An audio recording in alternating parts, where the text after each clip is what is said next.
Hello दोस्तों, मैं आशीष कुमार अपने YouTube channel Bihar GK tricks में आपका स्वागत करता हूं।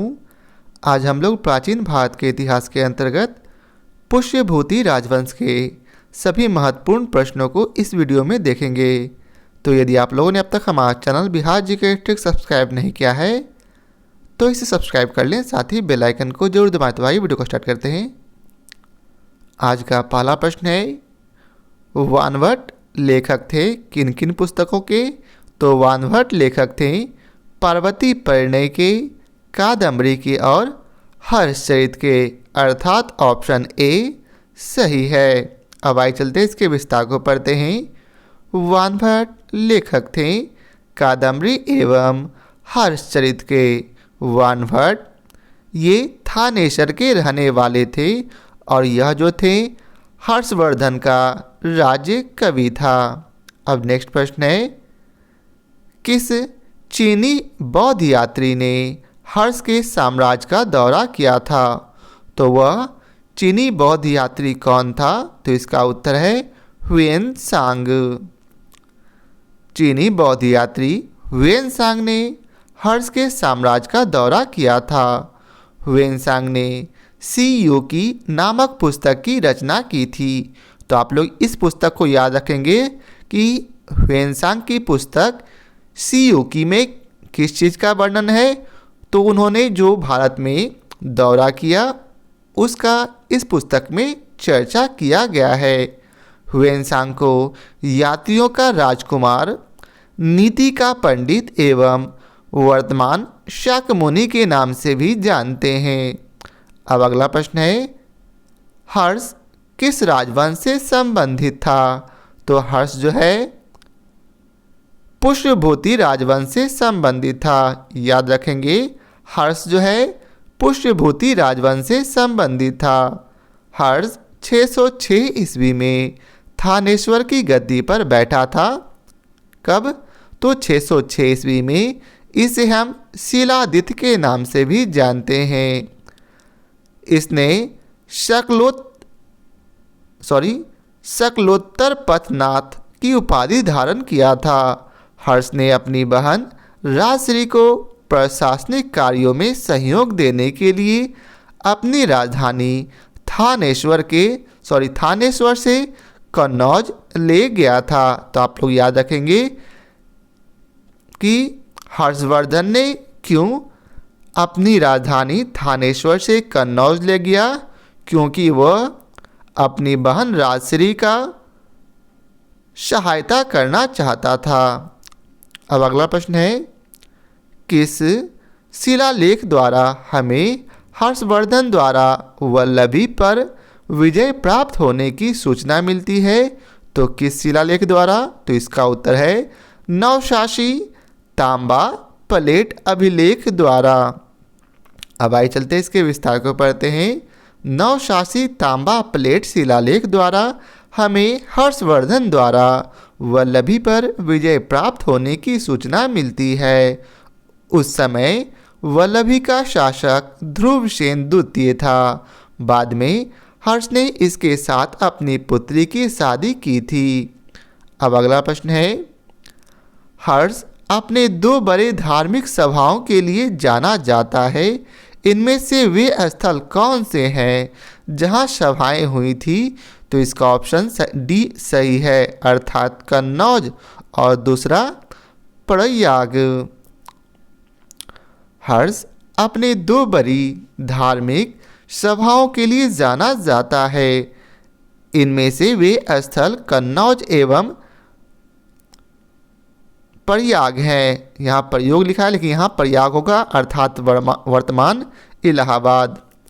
हर्ष ने 643 ईस्वी में कन्नौज में विभिन्न धर्मों के आचार्यों का सम्मेलन बुलाया था, जिसका उद्देश्य महायान धर्म को मान्यता देना था। हर्ष प्रति 5वें वर्ष प्रयाग में एक सम्मेलन बुलाता था तथा जिसे महामोक्ष परिषद कहा जाता था। अब अगला प्रश्न है, किसके शासनकाल में ह्वेनसांग ने चालुक्य राज्य का दौरा किया था? तो इसका सही उत्तर है बी, अर्थात पुलकेशिन द्वितीय के राज में। पुलकेशिन द्वितीय के शासनकाल में ह्वेनसांग ने चालुक्य राज का दौरा किया था। पुलकेशिन द्वितीय को पराजित कर पल्लव शासक नरसिंहवर्मन प्रथम ने अपनी राजधानी वातापी पर अधिकार करके एक उपाधि धारण किया था जिसका नाम था वातापी कोंड। अब अगला प्रश्न है, ह्वेनसांग ने किसके राज का दौरा किया था?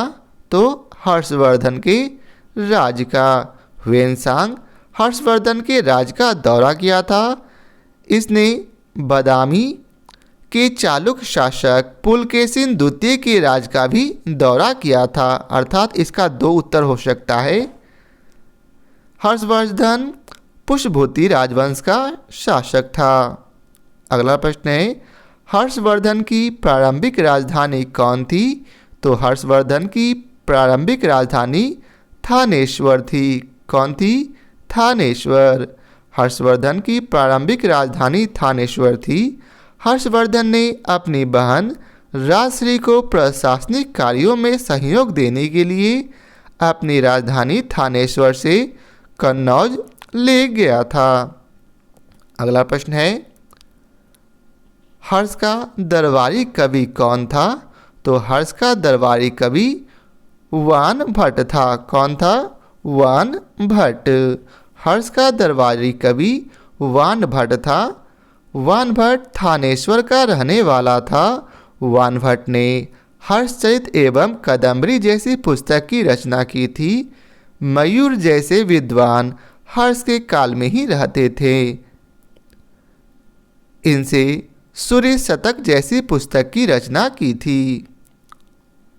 अगला प्रश्न है, राजश्री कौन थी? तो अभी हम लोगों ने ऊपर पढ़ा हर्ष की बहन। राजश्री हर्ष की बहन थी। प्रभाकर वर्धन के दो पुत्र थे, पहला राजवर्धन और दूसरा हर्षवर्धन। एक पुत्री थी जिसका नाम था राजश्री। राजश्री की शादी कन्नौज के मौखरी शासक ग्रहवर्मा के साथ हुई थी। अब अगला प्रश्न है, थानेश्वर के वर्धन वंश का संस्थापक निम्नलिखित में से कौन था? तो इसका उत्तर है पुष्यभूति। थानेश्वर के वर्धन वंश के संस्थापक पुष्यभूति था। हरियाणा के निकट थानेश्वर नामक स्थान पर वर्धन वंश का उदय हुआ था। वर्धन वंश को हम पुष्यभूति वंश के भी नाम से जानते हैं। पुष्यभूति वंश की स्थापना पुष्यभूति नामक व्यक्ति ने किया था, लेकिन इस वंश का वास्तविक संस्थापक प्रभाकर वर्धन को माना जाता है।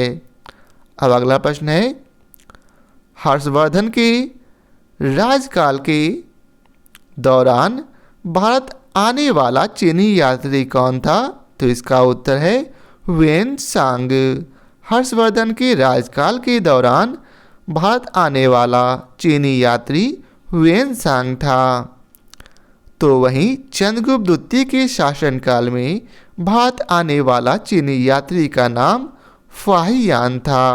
ह्वेनसांग ने ही शी की जैसी पुस्तक की रचना की थी, तो वहीं फाहियान ने फो कुओ की जैसी पुस्तक की रचना की थी।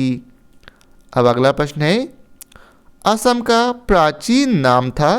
तो असम का प्राचीन नाम क्या था?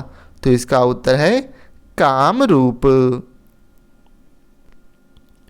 असम का प्राचीन नाम कामरूप था। यहाँ का शासक भास्कर वर्मा ने हर्ष के दरबार में हंस बेग नामक राजदूत भेजा था। अब अगला प्रश्न है, हर्ष के सोने के सिक्के के पृष्ठभाग पर किसका अंकन है?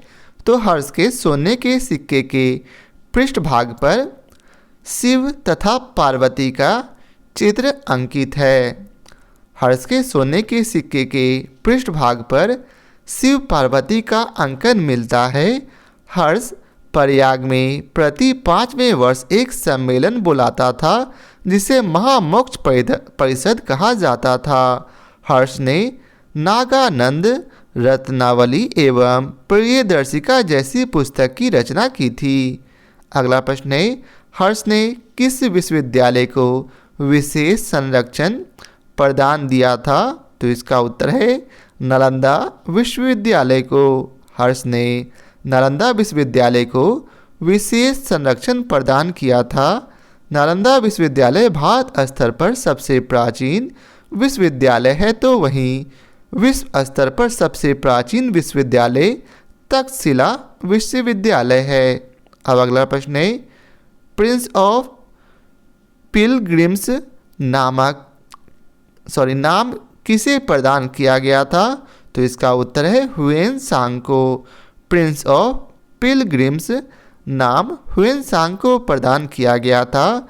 चीनी यात्री ह्वेन-सांग को हम यात्रियों का राजकुमार, नीति का पंडित एवं वर्तमान शाक्यमुनि के नाम से भी जानते हैं। इन्हें सी.यू. की जैसी पुस्तक की रचना की थी। यह हर्षवर्धन के समय में भारत आया था। अब अगला प्रश्न है, चीनी तीर्थयात्री ह्वेन-सांग ने भारत का भ्रमण किया था किसका शासनकाल में? तो इसका उत्तर है हर्षवर्धन के शासनकाल में। चीनी यात्री ह्वेन-सांग ने भारत का भ्रमण हर्षवर्धन के शासनकाल में किया था। ह्वेन-सांग को यात्रियों का राजकुमार, नीति का पंडित एवं वर्तमान शाक्यमुनि के नाम से भी जानते हैं। ह्वेन-सांग ने अपनी यात्रा विवरण सी.यू. की जैसी पुस्तक में लिखा था। अब अगला प्रश्न है, हर्षवर्धन की मृत्यु कब हुई थी? तो हर्षवर्धन की मृत्यु 647 ईस्वी में हुई थी। कब हुई थी? 647 ईस्वी में। हर्षवर्धन 606 ईस्वी में थानेश्वर की गद्दी पर बैठा था। हर्ष गद्दी पर बैठने के उपलक्ष्य में एक संवत चलाता था जिसका नाम था हर्ष संवत। हर्ष की मृत्यु 647 ईस्वी में हुई थी। हर्ष प्रारंभ में शैव धर्म को अर्थात शंकर जी को मानने वाला था। बाद में उन्होंने बौद्ध धर्म को अपना लिया था। अब अगला प्रश्न है, हर्षवर्धन की आरंभिक राजधानी कहाँ थी? तो हर्षवर्धन की आरंभिक राजधानी थानेश्वर थी। हर्षवर्धन ने अपनी बहन राजश्री को प्रशासनिक कार्यों में सहयोग देने के लिए अपनी राजधानी थानेश्वर से बदलकर कन्नौज ले गया था। हर्षवर्धन 606 ईस्वी में थानेश्वर की गद्दी पर बैठा था। हर्ष की मृत्यु 647 ईस्वी में हुई थी। अब अगला प्रश्न है, हर्षवर्धन के शासनकाल के दौरान भारत आने वाला चीनी यात्री कौन था? तो इसका उत्तर है ह्वेन-सांग। हर्षवर्धन के शासनकाल में भारत आने वाला चीनी यात्री ह्वेन-सांग था। ह्वेन-सांग को इतिहास में यात्रियों का राजकुमार, नीति का पंडित एवं वर्तमान शाक्यमुनि के नाम से भी जाना जाता है। इसका यात्रा विवरण सी.यू. के नाम से भी जाना जाता है। अब अगला प्रश्न है, वराह मिहिर कौन थे या क्या थे? तो वराह मिहिर जो थे एक खगोल शास्त्री थे। इन्होंने बृहद संहिता तथा पंच सिद्धांतिका जैसी पुस्तक की रचना की थी। किन्होंने? वराह मिहिर ने। बृहद संहिता से नक्षत्र विद्या, वनस्पति शास्त्र, प्राकृतिक इतिहास, भौतिक भूगोल जैसी विषयों का विवरण मिलता है। वराह मिहिर गुप्त काल से संबंधित थे। अब अगला प्रश्न है, मौखरी शासकों की राजधानी थी। तो मौखरी शासकों की राजधानी कन्नौज थी। हर्षवर्धन की बहन राजश्री की शादी कन्नौज के मौखरी वंश के शासक ग्रहवर्मा के साथ हुई थी। हर्ष ने अपनी बहन राजश्री को कन्नौज की गद्दी पर बैठाकर उसे प्रशासनिक कार्यों में सहयोग देने के लिए अपनी राजधानी थानेश्वर से बदलकर कन्नौज ले गया था। अब अगला प्रश्न है, पुलकेशिन चालुक्य शासक ने हर्षवर्धन को किस नदी के तट पर हराया था? तो इसका उत्तर है नर्मदा नदी के तट पर।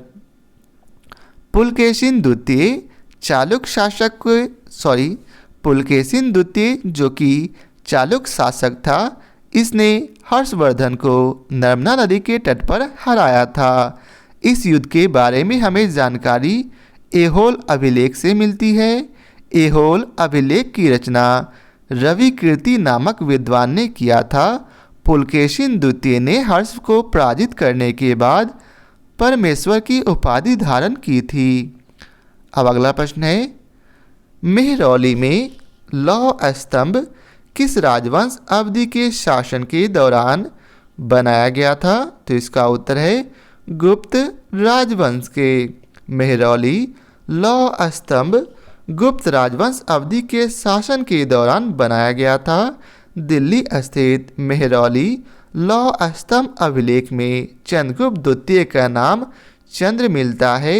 इस स्तंभ अभिलेख से चंद्रगुप्त द्वितीय के सैन्य उपलब्धि के विषय में जानकारी मिलती है। अब अगला प्रश्न है, भारत के किस क्षेत्र में कामरूप एक प्राचीन नाम है? तो यह जो है प्राचीन नाम है असम का। कामरूप के शासक भास्कर वर्मा ने हर्षवर्धन के दरबार में एक राजदूत भेजा था जिसका नाम था हंस बेग। अब अगला प्रश्न है, राजा हर्ष ने अपनी राजधानी कहाँ से कहाँ स्थानांतरित किया था? तो इसका उत्तर है ए अर्थात थानेसर से कन्नौज। अर्थात सबसे पहले थानेश्वर राजधानी थी जिसे बाद में बदलकर कन्नौज कर दिया गया था। अब अगला प्रश्न है, मौखरी शासकों की राजधानी कौन थी? तो मौखरी शासकों की राजधानी कन्नौज थी। मौखरी गुप्तों के सामंत थे जो मूलतः गया के निवासी थे। यहाँ गया नहीं, यहाँ गया होगा। मौखरी वंश के शासकों ने अपनी राजधानी कन्नौज को बनाई। इस वंश के प्रमुख शासक हरिवर्मा, आदित्य वर्मा, ईशान वर्मा, शर्ववर्मा एवं ग्रहवर्मा थे। अब अगला प्रश्न है, हर्ष के समय की सूचनाएं किस पुस्तकों में निहित है? तो यह जो है कलहन में निहित है। हर्ष के समय की विस्तृत सूचना इसके दरबारी कवि बाणभट्ट की कृति हर्षचरित से प्राप्त होती है। इससे जुड़ी कुछ सूचनाएं कलहन कृति राजतरंगिणी में भी मिलती है। कालिदास एवं हरिसेन की रचनाओं में हर्ष से संबंधित किसी भी सूचना का उल्लेख नहीं है। अब अगला प्रश्न है, हर्षचरित नामक पुस्तक किसने लिखा था?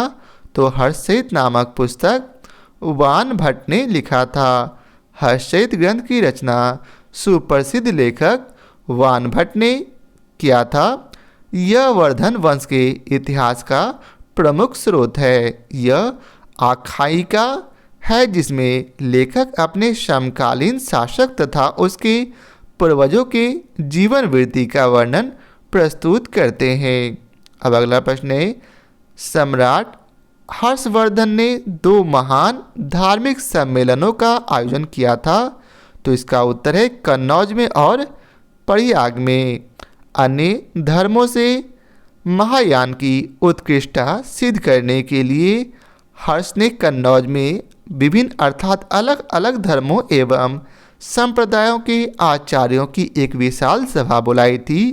चीनी साक्ष्यों के अनुसार इस सभा में 20 देशों के राजा अपने देशों के प्रसिद्ध ब्राह्मणों, श्रवणों, सैनिकों, राजपुरुषों आदि के साथ उपस्थित हुए थे। इस सभा की अध्यक्षता ह्वेनसांग ने की थी। साथ ही हर्ष के समय प्रति 5वें वर्ष प्रयाग के संगम क्षेत्र में एक समारोह का आयोजन किया जाता था जिसे महामोक्ष परिषद कहा जाता था। क्या कहा जाता था? महामोक्ष परिषद।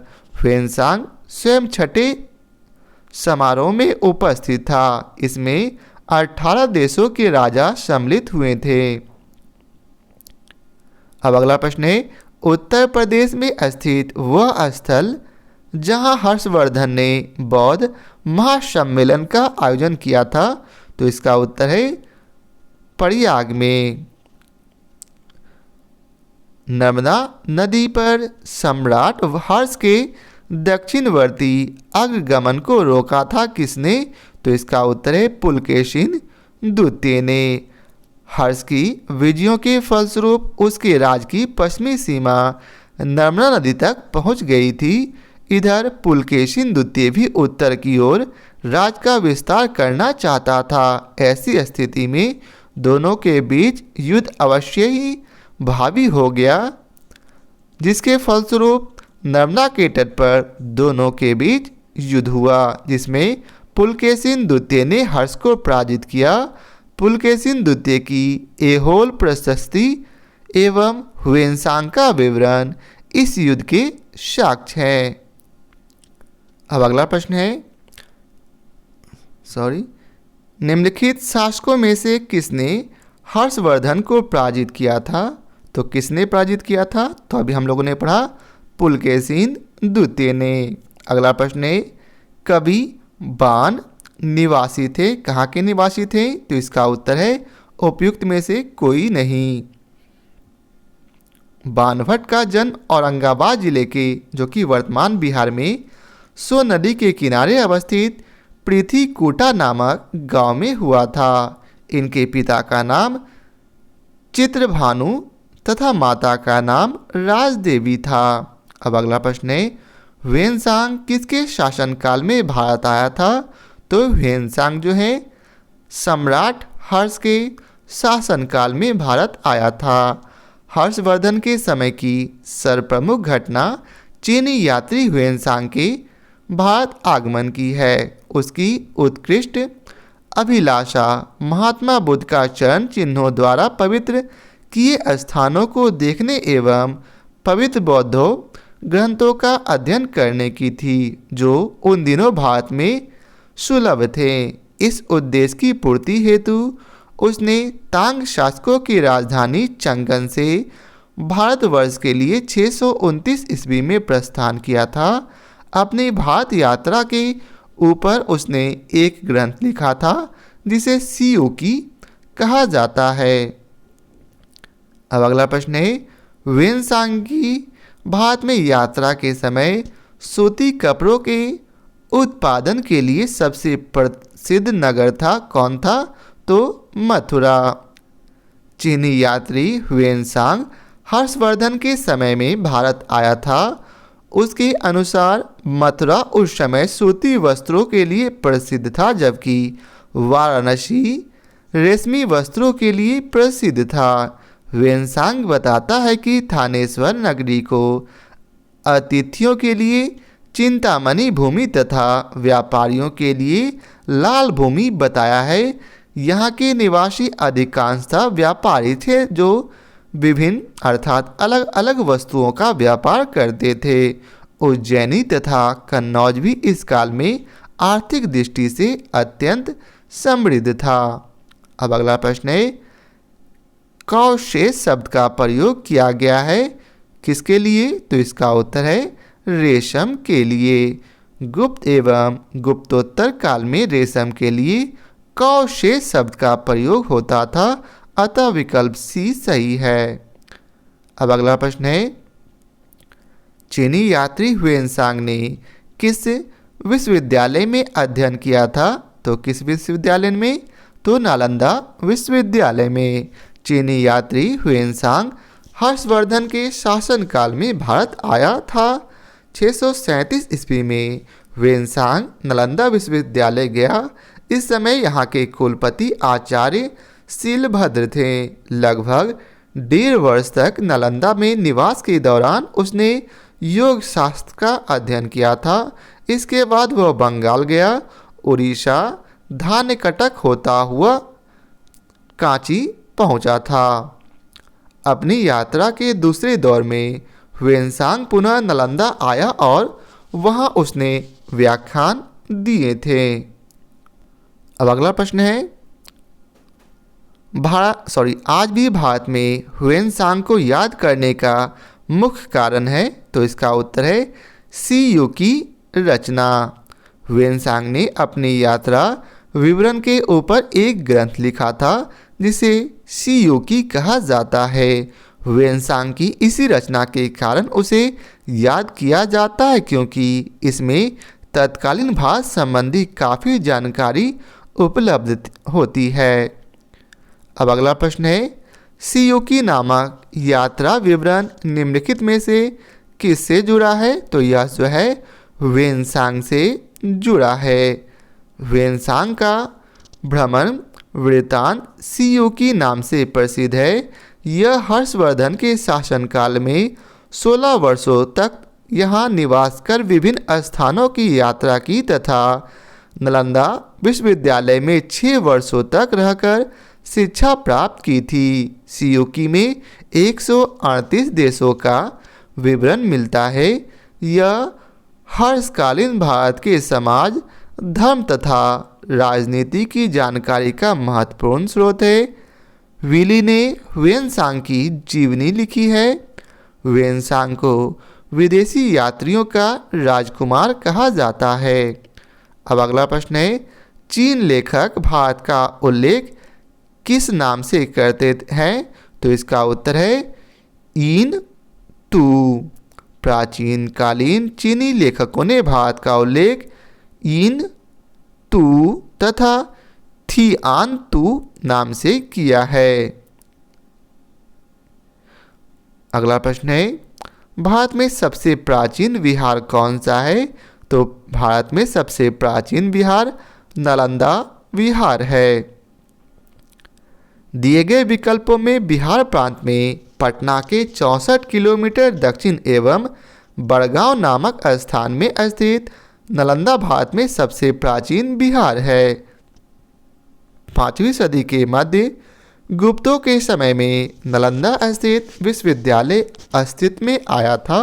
सर्वप्रथम कुमारगुप्त प्रथम ने नालंदा बौद्ध विहार को दान दिया और बाद में बुद्धगुप्त, तथागत गुप्त तथा बालादित्य नामक गुप्त शासकों ने भी इस विहार को दान दिया था।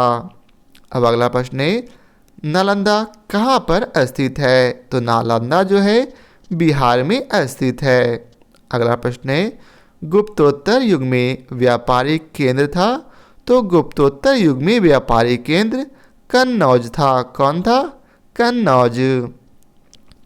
गुप्तोत्तर युग में व्यापार का केंद्र केंद्र उज्जैन से हटाकर कन्नौज हो गया था। उज्जैन का महत्व गुप्त काल में शक विजय के बाद बहुत बढ़ गया था, जब चंद्रगुप्त द्वितीय ने इसे दूसरी राजधानी बनाया था। गुप्तोत्तर काल में हर्ष ने कन्नौज को थानेश्वर के स्थान पर अपनी राजधानी बनाया था। कन्नौज गंगा यमुना दोआब में स्थित होने तथा महत्वपूर्ण व्यापारिक स्थल होने के कारण 3 शक्तियों अर्थात पाल, प्रतिहार और राष्ट्रकूट के आकर्षण का केंद्र भी बना था। तो यह था आज के टॉपिक का आखिरी प्रश्न। आशा करता हूँ आप लोगों को हमारा यह वीडियो पसंद आया हो। यदि आप लोगों को हमारा यह वीडियो पसंद आया हो तो लाइक और शेयर जरूर करें। फिर मिलते हैं नए टॉपिक के साथ। तो आज के लिए बहुत बहुत धन्यवाद।